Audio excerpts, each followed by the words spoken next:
Welcome to the channel, everybody. I am Aesop Grimm, and this is the intro video for a brand new playthrough, a Journey number 1, start from scratch playthrough in Elden Ring.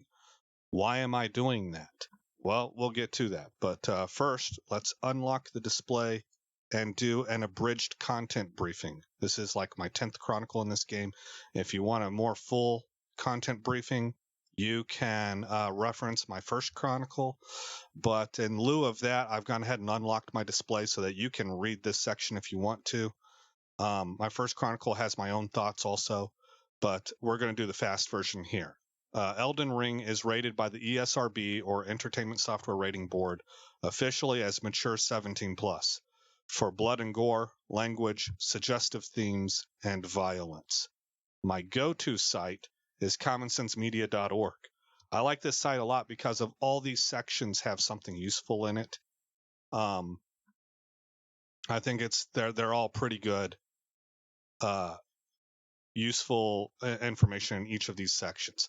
But they rate it as appropriate for age 15 plus. They give it 4 out of 5 stars. They describe it as an intense fantasy that has brutal, bloody, medieval style combat.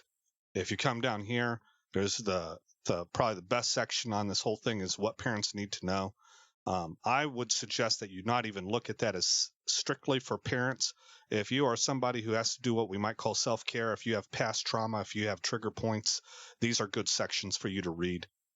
They will give you the warnings on anything that might, some of the more common things that people might have trigger points on, right? So again, you can pause this video and read that in its entirety if you want to.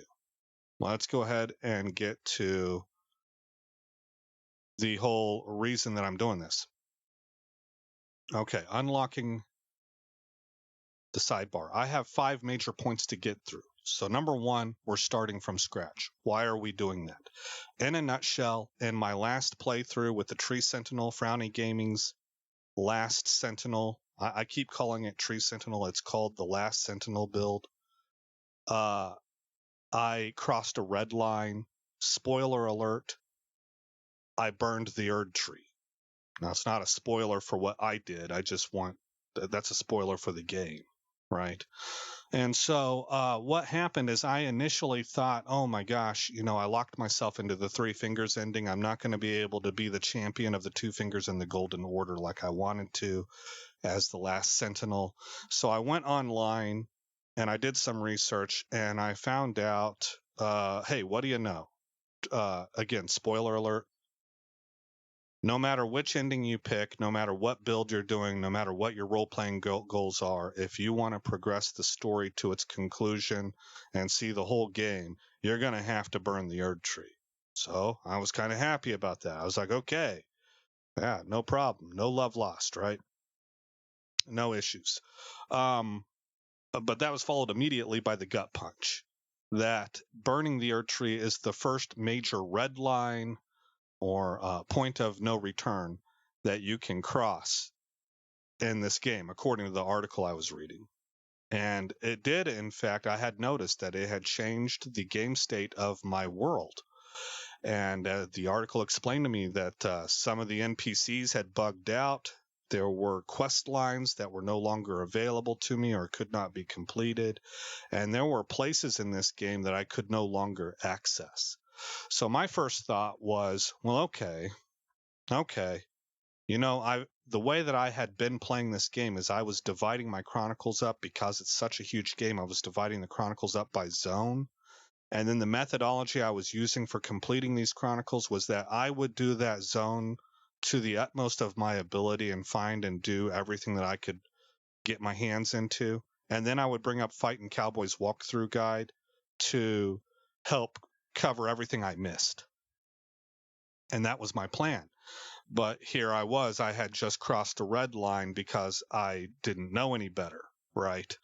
And the other thing that was at play was, I just mentioned it. I would follow Fightin' Cowboy's guide. So my first thought on how to resolve this issue was, hey, look, I'm really close. I'll just blow through the rest of the content. I won't even worry about Fightin' Cowboy's guide. I'll just do what I can find. I'll knock out Crumbling Ruins of Farum Azula. I'll knock out the Halig tree. I will drop the final boss, and then I'll enter into New Game Plus, and we'll start all over again. And I'm here to tell you that I'm not crazy. My brain tells me that's probably the most rational choice. the The thing is, I don't mind starting over again, and that's a little bit harder to explain. I'm not going to get into it. I think it has stuff to do with, like, I kind of like to follow guides, and that's what I'm going to be doing. So let me unlock these next 2 points, because these two work in tandem. Let's see here. Point 2 and point 3. So the second point is I'm going to start as a wretch class, and that has to do with what I learned about respecking during my Tree Sentinel playthrough. I keep calling it Tree Sentinel, Last Sentinel. I found that when you respec, you can only drop a given attribute as low as the original value was for that attribute with your chosen class that you picked at the beginning of the game. And most of these classes, they start out with some points already distributed in various ways, and they make you level 5, level 8, level 10, so on and so forth. The Wretch class begins at level 1 and starts with a base value of 10 across the board on all attribute levels. That, to me, and this is probably an exceedingly trivial point, I get that, but to me, that presents the likely maximum amount of flexibility that you have when you do a respec, which, as I understand it, if you want to do new builds and stuff, when you go into New Game Pluses, you're going to need to respec. So that brings me to the second part. If you're going to do a different build and you're in New Game Plus and you've brought, I had to find out what that was. So this was a whole chain of research. I started out researching, did I lock myself into the Three Fingers ending? No, I did not. But then I found out, oh snap, I've changed my world state. I've changed the game state of my world. And now I'm not going to be able to get everything in my inventory that I wanted, which ties directly to starting a New Game Plus. And that was the next thing I found out about. I started looking at New Game Plus, and I learned that there's 7 iterations of that, and that there's even the YouTube has a whole sea of videos basically called New Game Plus checklists that you want to accomplish before you go and tell the game, okay, I'm ready to start my New Game Plus. And almost every single one of these checklists mentions get everything in the game that you can. Because, if you played through as a Tree Sentinel and the next game you want to play as a mage in New Game Plus, where the bosses are a lot stronger, but you don't have any mage gear on you at all, you in trouble, son. Like, that's going to be hard, right? So you want to have all of the stuff you can pick from so you can do whatever builds that you want. And also, there are certain weapons that you can only get once during a playthrough. So if you want to double up on Reduvia, for example, you're going to need to have played through the game at least twice. There are other methods. I'm aware of that. Get a friend, defeat somebody in PvP, stuff like that. But conventionally speaking, you're going to have to complete 2 playthroughs. So these 2 things are tied together. We're starting over because I didn't like the idea I was locked out from some of the content that was going to prevent me from completing my inventory. Stacking up right along with that, because I've been through most of the game, I am now a whole lot more comfortable following Fightin' Cowboy's walkthrough guide from beginning to end, and I feel confident that that is going to a large degree complete my inventory in one playthrough. And then I'm also going to begin as the Wretch class to give myself maximum respec opportunity. So that brings me to point 4. What kind of spec am I going for? Well, it's generalized. I've named it Fia's Blood Assassin, but I don't actually have a build yet. I'm not even good enough to design my own build. This is more of a build ideal that I want to revolve around as I develop this character. And it's going to be an arcane based bleed build. So now, whether that means I am leaning very strongly towards a dagger based arcane bleed build, but there are twin blades, there are katanas, there are straight swords, there are curved swords, there are spears, shields that have bleed on them. There's claws. You can do a whole lot of different things with a bleed build. And you can also cast spells. There's the whole Dragon Communion line of spells. So how this winds up looking at the end game, I really can't tell you. I can just tell you I want it to be arcane based. I want it to be a bleed build, and I'm leaning towards daggers. So we'll just go from there with that. We're pursuing the Age of Duskborn final ending, which is why I've named this Fia's Blood Assassin, because that ending revolves around Fia's quest line. We'll be working on her behalf, I guess, as her agent. And we'll just have to see how that turns out. Now, I want to let you know up front, this is going to be kind of by its nature a more rapid playthrough than I typically do. We're following Fighting Cowboys walkthrough guide, and we're really trying to get set up for New Game Plus. So I am going to be skipping cutscenes, racing through dialogue. I will be pulling the videos into video editors and cutting out the vast majority of deaths against like a boss. Let's say I die 25 times and I beat him the 26th time. I'm going to just show you the 26th victory, and maybe I'll include a very rapid montage of deaths before, so you get an idea of how long it took me, or I'll put something in text that say, hey, this was my 26th attempt. But the goal of this series is to get it completed as opposed to kind of living it as it unfolds. And so I'm going to be playing quickly, just like Fighting Cowboy does it, basically. And we're going to be, we're our central ideals are speed and efficiency, I suppose. So that's what that's about. Now, whenever I get to content that I haven't seen, I'll slow it down because I haven't experienced that yet, and I'm going to want to enmesh myself in the world and kind of soak all that in. But like I told you, I was in the crumbling ruins of Azul, of Farum Azul, so I've seen most of the game now. I feel really comfortable with going ahead and following Fighting Cowboys guide beginning to end, and allowing that to help prevent me from stepping across any other red lines. All right, the last thing that I have to discuss is probably the most convoluted, and that's naming conventions.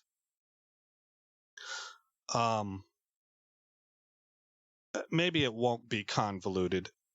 I'm going to try and make it simple. We're going to unlock the display here, and I'm going to open a new tab. I am in a private window here, so this allows me to access YouTube the way that it would look for you, rather than being signed in. You know, maybe not how, maybe you're signed in, right? But I'm not signed into my channel. So we would look my channel up, and we would access my channel in the way that anybody else would. It doesn't know that I'm the one accessing it. It just thinks I'm some random schmo, right? And here are my various playlists. If you go to the playlist tab, and if we look right here, I have this naming convention here: Elden Ring, Tree Sentinel, Mountaintops of the Giants. If this were to allow us to read the whole thing, it would say terminated, because that's what I did. But this one right here is Elden Ring, Tree Sentinel, Caelid, completed. Each of these are Chronicle, right? Elden Ring, Tree Sentinel, Altus Plateau. If you scroll all the way down here, here's my first two: Elden Ring First Steps, and that was 17 videos long. And Elden Ring Proof of Concept. This was my first attempt following Fighting Cowboys guide before I finally understood he did not recommend doing this for your first playthrough. So my Tree Sentinel guide actually began at Chronicle number 3. Elden Ring, where are we at? Limgrave. Elden Ring, Tree Sentinel, Limgrave. And so what I came up with was the idea. I thought about encyclopedias. Like a chronicle has a lot of information in it. Each of these videos is at least an hour long in most cases. And so how do I pull together a whole bunch of stuff that already has a lot of info? Well, and I thought of encyclopedias. One encyclopedia has a ton of info in it. So what do you call a collection of encyclopedias? Well, I think you call it a library, but I didn't want to use the term library because that, in my opinion, would indicate all of these. A Plague Tale, Mass Effect, Destiny, right? Bannerlord. And I want it to pertain just to Elden Ring. So I came up with the word compendium. And that's what I have here. Elden Ring Tree Sentinel Compendium. You'll notice it has 102 videos. That is all of the videos in every single chronicle that has to do with the Tree Sentinel. So now that you've seen that, it's easier for me to point you to these examples I have. This first example here is what the naming convention I would use for a chronicle. So it will be Elden Ring. Then there's going to be the title I've given to the build that I'm pursuing, in this case, Blood Assassin, so that you get some kind of a notion as to what kind of character I'm playing or what I'm aiming for. Then there's going to be the zone that I'm doing, Limgrave, Stormhill, Mountaintops of the Giants, etc., etc. And then the episode 1, 2, 3, 4, 5, all that. Whenever I'm complete with that playthrough of that character, and I'm about to start a different new game, a different journey, then I'm going to bring all of those separate chronicles into one playlist. I'm going to call it a compendium, and it'll be Elden Ring Journey number X, so you get an idea of where I am at as a player and experience. And then I'm going to give it the title of the ending I'm going for. So this is going to be the Duskborn Compendium. The thumbnails and these individual chronicles, even though the ending isn't indicated in the chronicle name, it will be indicated in the thumbnail. So I'm trying to get you guys as much info as I can to give you clues as to what kinds of stuff we're dealing with and what the goals are and what we're pursuing in a given chronicle without you having to necessarily listen to a whole intro video, and you can just get the clues from the titles. Okay, so summarizing real quick then, it's a start from scratch because I accidentally crossed a red line with my Tree Sentinel build. Something I didn't mention, that Tree Sentinel build is designed for New Game Plus. It took me a while for the light bulb to go off on that. And what I have found is that a lot of the builds that you find on YouTube are New Game Plus designed builds. So that's another reason why I want to get to New Game Plus. So point number 2, I'm beginning with the Wretch class so that I have maximum respec flexibility. Plus, it's just kind of fun to begin from the bottom rung of the ladder. Point number 3, I'm going to be following Fightin' Cowboy's walkthrough guide. This is for the whole purpose of setting up future New Game Plus playthroughs, and our goal is to get through this quickly and efficiently, and to have a full inventory. I will combine Fightin' Cowboy's guide when we're done. Following his guide, I will bring up a New Game Plus checklist, and those two things together should have me prepared, really well prepared for a New Game Plus playthrough in the future. Point number 4, I'm doing an arcane-based bleed build, and I'm leaning strongly towards daggers. Point number 5, I told you about how I'm doing the naming conventions and trying to supply you with as much info as I can with just a simple glance at the title and or the picture, the thumbnail. All right. And then that should wrap it all up. So again, I am Aesop Grimm. Thank you for coming by this channel. I hope you like what you saw. I hope all is well in your neck of the woods and that 2023 is treating you well so far. And I will see you in the next episode where this story begins.